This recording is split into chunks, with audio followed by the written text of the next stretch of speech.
preparat-preparat kosmetik yang mahal-mahal itu justru menyasar objek dan subjek remaja. Saya pernah komplain sebetulnya terhadap produk farmasi, mengapa Anda mengiklankan atau mengapa produk-produk Anda banyak digunakan oleh remaja padahal itu bukan peruntukannya. Kulit anak-anak ini memang masih sehat, masih tidak ada masalah. Seperti tadi, kulit yang sehat adalah kulit yang warnanya rata, kenyal, kemudian pori-porinya juga tidak besar, dan kemudian tidak ada penyakit kulitnya. Itu adalah ciri-ciri kulit sehat.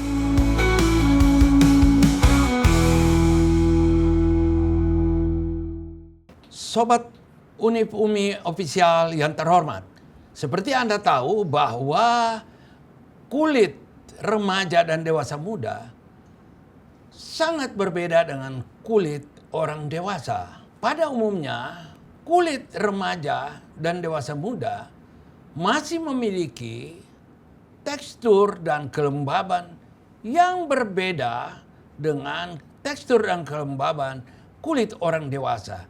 Oleh karena itu, penggunaan skincare, penggunaan kosmetik dan sebagainya pada remaja dan dewasa muda itu perlu memperhatikan beberapa azas yang berbeda dengan yang biasanya digunakan untuk orang dewasa.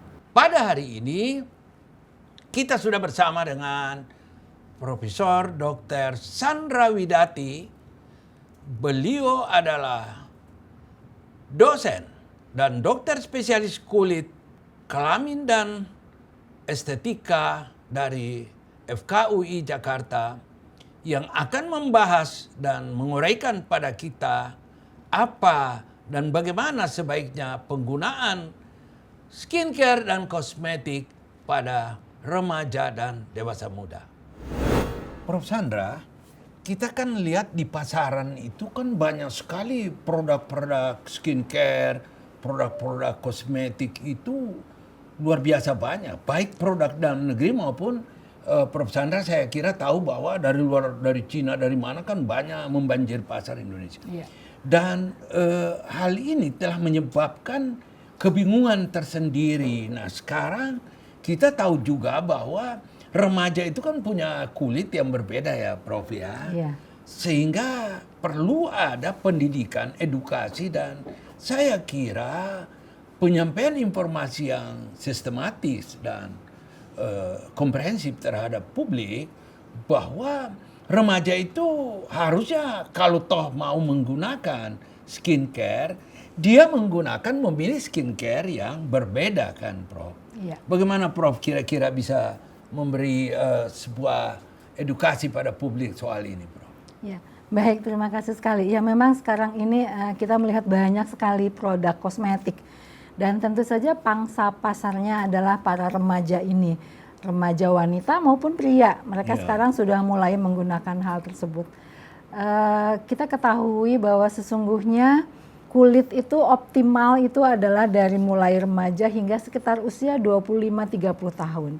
Sesudah itu mulai menurun kembali kulit itu. Sehingga sebetulnya gold moment atau momen keemasan dari kulit itu adalah sekitar usia 20-30 tahun. Betul. Nah, bagaimana dengan remaja? Kita katakan remaja mungkin antara usia 12-13 tahun, bahkan sekarang 11 tahun juga sudah mulai ingin menggunakan kosmetik, hingga mungkin usia 18 tahun. Itu usia anak atau sampai dengan 20-25 tahun. Jadi memang ini ada perubahan yang bermakna. Pada periode ini sebetulnya kalau pada wanita ada yang sudah menarche, sudah mendapatkan menstruasi, ada yang belum. Karena hormon ini juga berpengaruh pada kulit kita, begitu. Yeah. Kemudian selain itu juga demikian pula pada anak laki-laki. Nah, sedangkan berbeda tentu kalau pada dewasa semuanya sudah sempurna, hormonalnya sudah sempurna, dan kemudian juga pola hidupnya juga lebih stabil, maka tentu memang berbeda.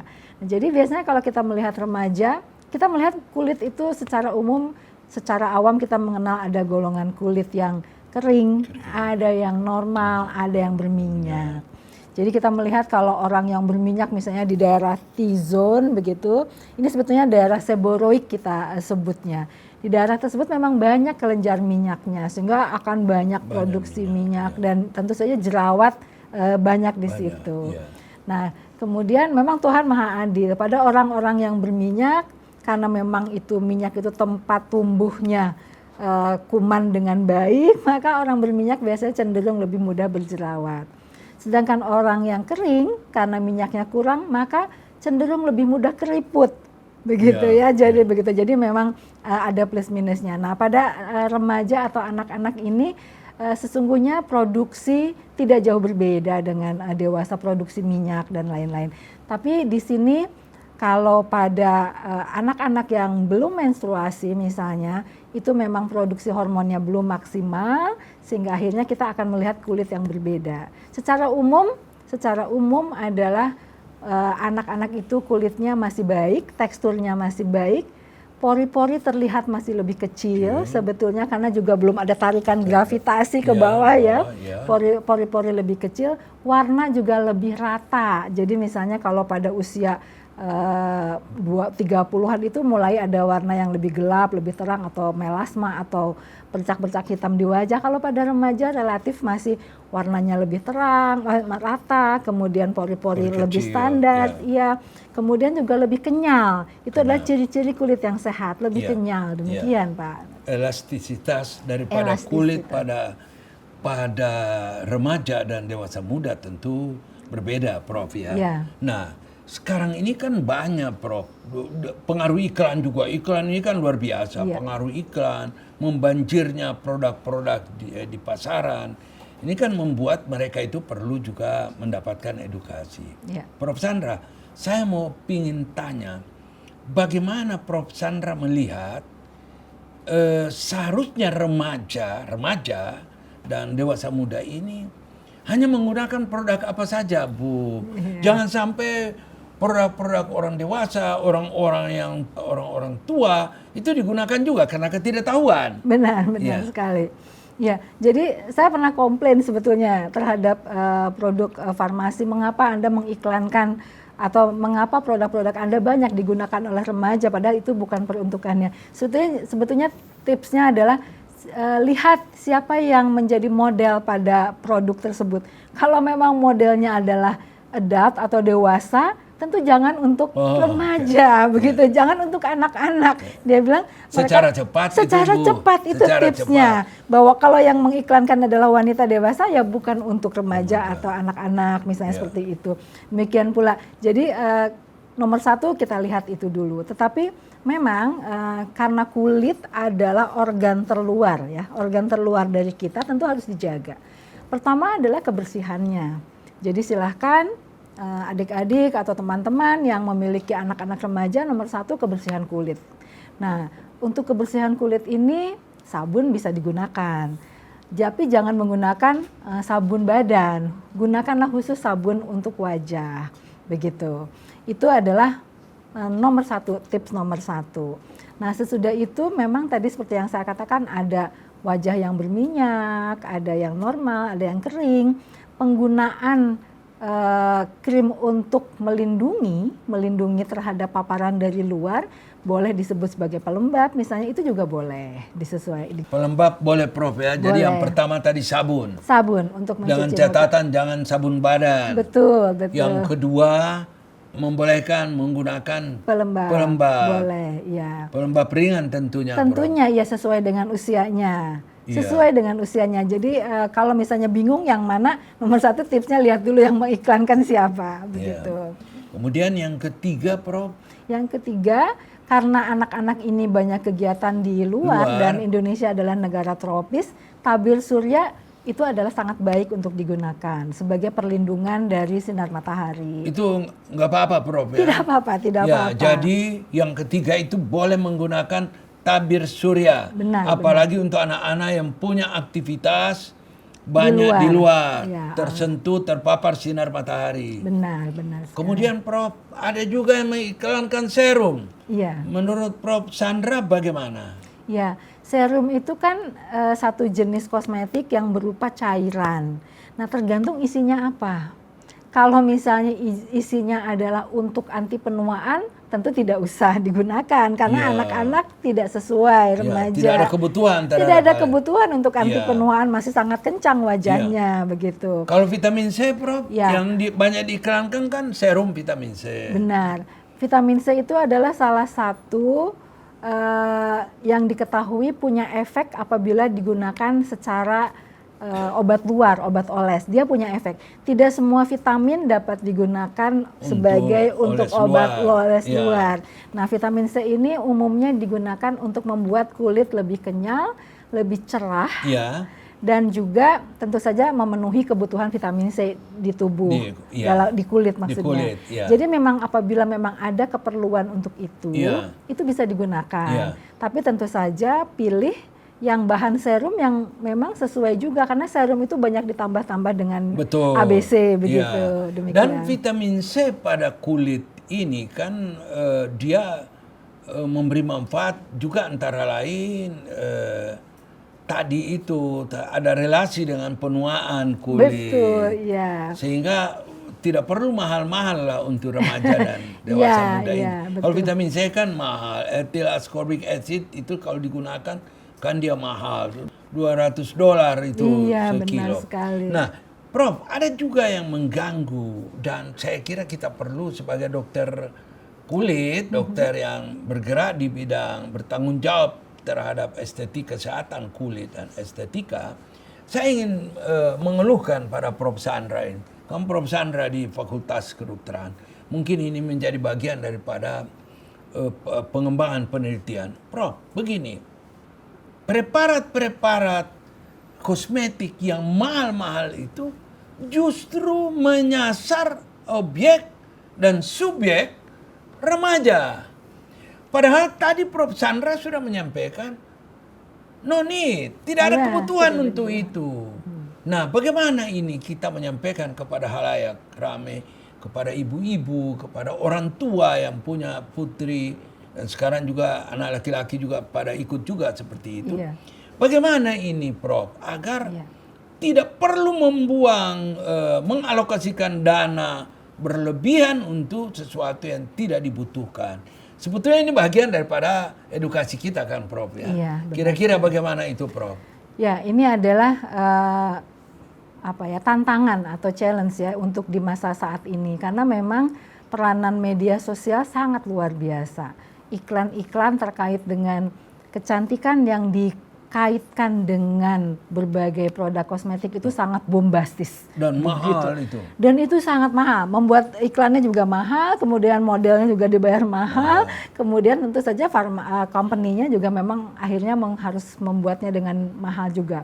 Nah, jadi memang kita sebagai orang tua, mungkin karena ini adalah sasarannya anak-anak, memang Dan sebagai harus, dokter kulit ya. dan kita sebagai dokter kulit terutama, pada saat kita berpraktek, kalau sebagai dokter kulit kita perlu menjelaskan, sebetulnya kulit anak-anak ini memang masih sehat, masih tidak ada masalah. Seperti tadi, kulit yang sehat adalah kulit yang warnanya rata, kenyal, kemudian pori-porinya juga tidak besar, dan kemudian tidak ada penyakit kulitnya, itu adalah ciri-ciri kulit sehat. Bila putra-putri atau pasien kita adalah seperti itu, mereka tidak perlu kita bebani dengan harus menggunakan berbagai kosmetik. Dan kita juga tidak perlu menganjurkan penggunaan berlebihan hal-hal yang memang tidak diperlukan begitu. Nah, biasanya ini dorongan juga dari orang tua yang ingin kapan ya anak saya boleh perawatan kulit, biasanya begitu. Nah, itu biasanya dorongan dari ibu-ibu yang datang kepada tempat praktek saya, misalnya, "Dok, anak saya boleh tidak? Kapan nih boleh perawatan kulit?" begitu. Nah, jadi di sini memang ibu-ibu juga harus pandai atau bapak-bapak juga harus pandai memberikan edukasi kepada anak-anak bapak dan ibu agar semuanya memang sesuai usianya. Kalau memang ada penyakitnya, ya tentu diobati. Jerawat termasuk penyakit ya, itu juga tentu diobati harus karena efeknya jelek. Tapi kalau kulitnya sehat, normal, tidak diperlukan. Saya rasa demikian. Prof Sandra, kalau itu digunakan secara terus-menerus, saya melihat ponakan saya, anak saya itu menggunakan yang justru barangkali tidak bermanfaat. Ya. Saya melihatnya dari sisi manfaat ekonomi, yang muncul atau yang disebabkan akibat penggunaan yang keliru. Karena tadi Iya. Prof. Sandra sudah menerangkan tidak ada kebutuhan. Sebaiknya itu skincare untuk remaja dan apa namanya dan dewasa muda ini tadi, Prof. Kita dorong lebih ke arah mana, Prof, ya? Ya, lebih ke arah pencegahan terjadinya sesuatu hal yang kita tidak inginkan. Oh, oke. Jadi kalau misalnya pencegahan kulit yang kotor yang akan menimbulkan kulitnya rusak atau misalnya menjadi pencetus jerawat, itu penting. Jadi Oh, oke. kebersihan nomor Iya. satu.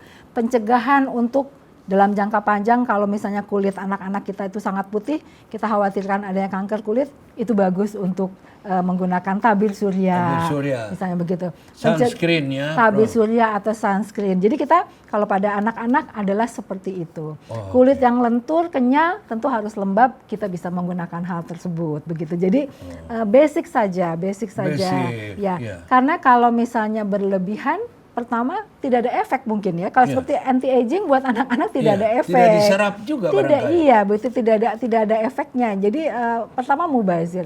Yang kedua, kadang-kadang itu ada sisipan produk yang malah justru nanti membahayakan. Oh, oke. Dan itu kalau dipakai dalam jangka waktu lama Tidak baik untuk tidak kulit. baik untuk kulit anak-anak kita. Oh, oke.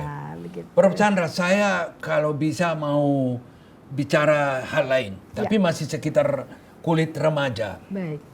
jerawat. Iya. Kita tahu bahwa remaja di Indonesia ini 40 sampai 60% berjerawat. Iya. Bagaimana Prof. Chandra ada tips-tips untuk jerawat pada anak remaja ini? Ini jerawat ini kan Prof kaitannya dengan estrogen ya, kaitannya dengan hormon Iya. kewanitaan yang pada remaja putri dia Naik. mulai belajar naik dia. Nah, bagaimana ini Prof? Paling tidak kiat-kiat untuk atau kisi-kisi untuk pencegahan Prof. Chandra. Ya, jadi jerawat itu penyebabnya banyak, multifaktorial kita katakan. Untuk mudahnya kita bisa mengenal penyebab yang dari dalam tubuh sendiri dan dari luar. Kalau dari dalam tubuh antara lain hormon, memang anak-anak ini menjelang remaja. Apalagi hormon androgen pada pria itu juga sangat memicu jerawat yang besar-besar itu. Jadi hormon baik pada anak wanita maupun anak laki. Betul. Nah, yang kedua adalah juga faktor genetik. Jadi memang ada orang-orang yang dalam keluarga berjerawat. Biasanya kalau ibunya berjerawat, betul, bisa juga bisa atau tantenya atau kakek nenek atau siapa paman. Nah, kemudian yang berikutnya adalah jenis kulit tadi. Memang dia membawa jenis kulit yang berminyak ataukah yang kering. Yang berminyak cenderung lebih mudah berjerawat. Dan yang terakhir yang dari dalam stres, itu biasanya kalau kurang stres biasanya akan memicu terkait dengan hormon. Itu yang dari dalam. Nah, yang dari luar, kuman, kotoran, debu, itu yang paling mudah.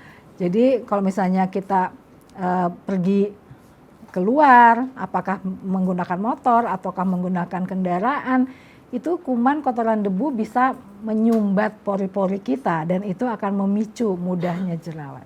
Kemudian hawa panas juga. Makin kita sering keringetan, kelenjar minyak kita makin memproduksi minyaknya banyak, akhirnya itu memicu mudahnya berjerawat karena kuman-kuman menjadi tumbuh lebih maksimal.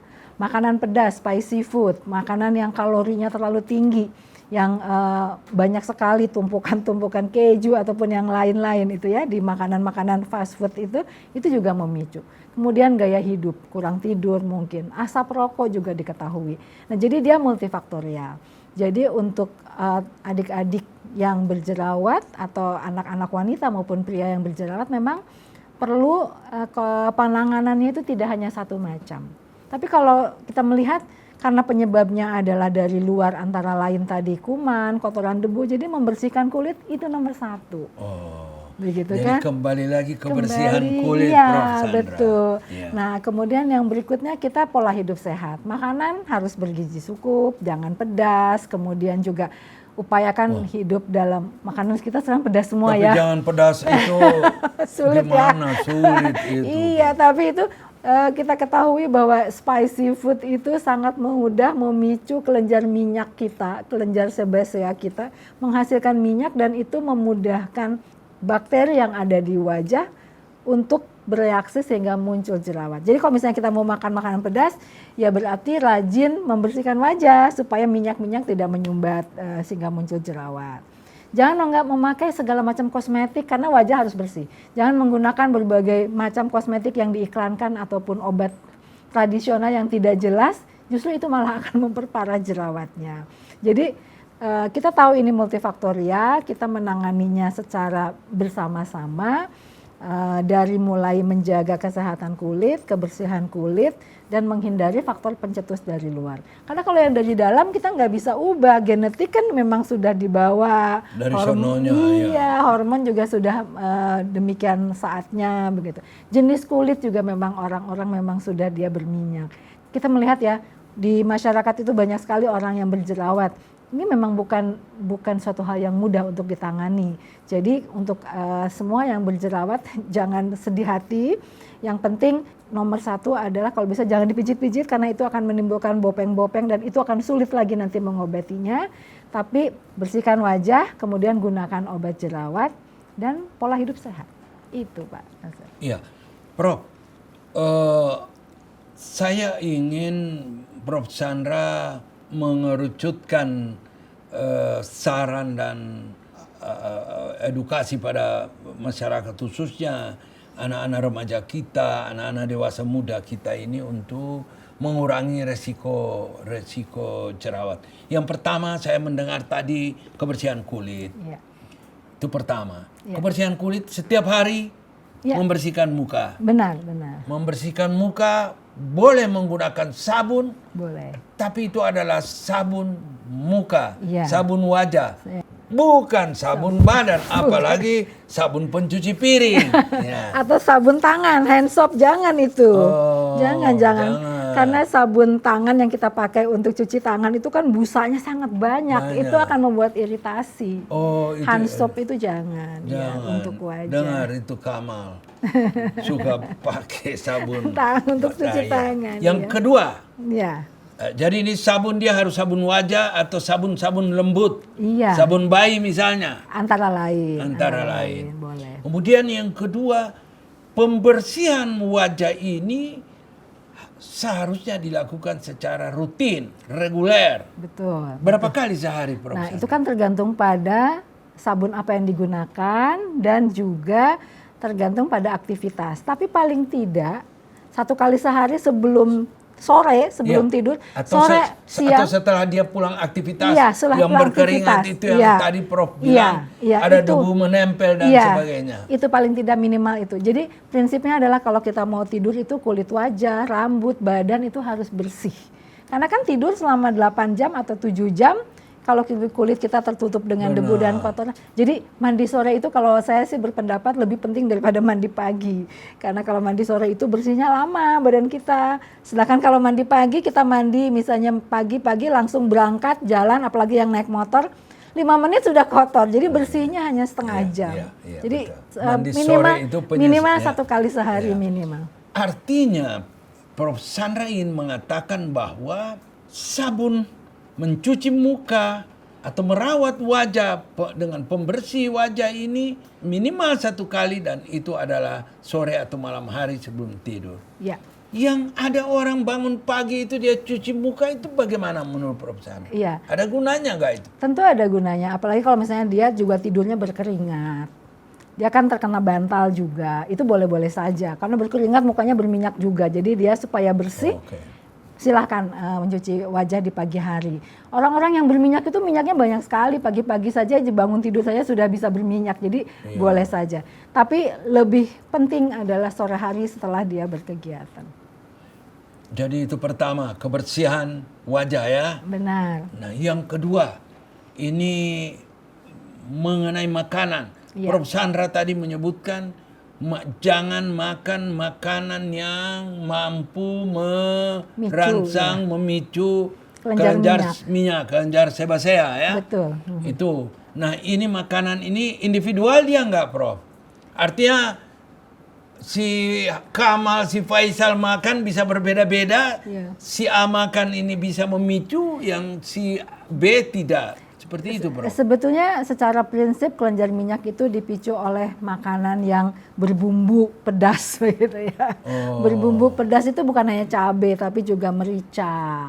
Kemudian semuanya yang penuh merangsang, dengan yang merangsang gitu. Karena juga apabila kita berkeringat, karena kelenjar minyak itu sebelahan dengan kelenjar keringat, posisinya. Ya, jadi pada saat menempel sama-sama, pada saat kita berkeringat, maka kelenjar minyak juga akan terpicu. Makanya kalau kita keringetan kan muka kita berminyak juga begitu. Begitu. Ya, jadi kalau misalnya kita makan tempe, gorengan tempe dengan cabai di tempat yang keringat, yang panas, itu lebih parah lagi. Begitu. Itu jadi yang kedua menjaga ini makanan, Prof ya. Kemudian ketiga saya lihat tadi Prof juga menyebutkan stres. Nah, ini anak-anak muda, remaja, anak-anak sekolah ini kan juga dia pasti ada stresnya, stres pekerjaan rumah, stres guru, mungkin juga ada teman-teman. Ya, mungkin ada stres lain. Nah, ini ternyata memicu jerawat juga, Prof. Iya, bisa karena kan biasanya yang gampangnya saja kalau orang stres maka tidurnya tidak sempurna.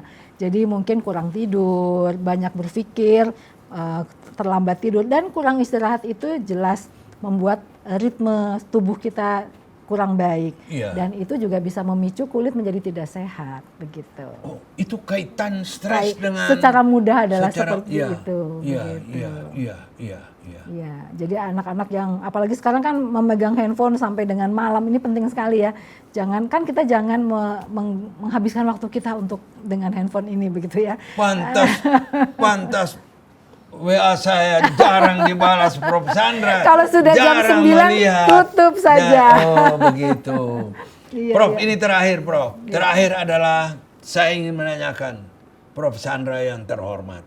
Ini kan jerawat dan problem-problem kulit pada remaja dan dewasa muda ini seberapa jauh ada hubungan dengan kanker kulit. Ada mitos banyak di luar, kalau suka ada jerawat, suka ada persoalan-persoalan kulit sejak muda, sejak remaja, maka dia mudah terkena kanker. Ini tolong Prof ada hubungan nggak itu? Atau itu mitos semata? Iya, itu mitos ya. Jadi jerawat dengan kanker kulit adalah dua hal yang berbeda, begitu ya.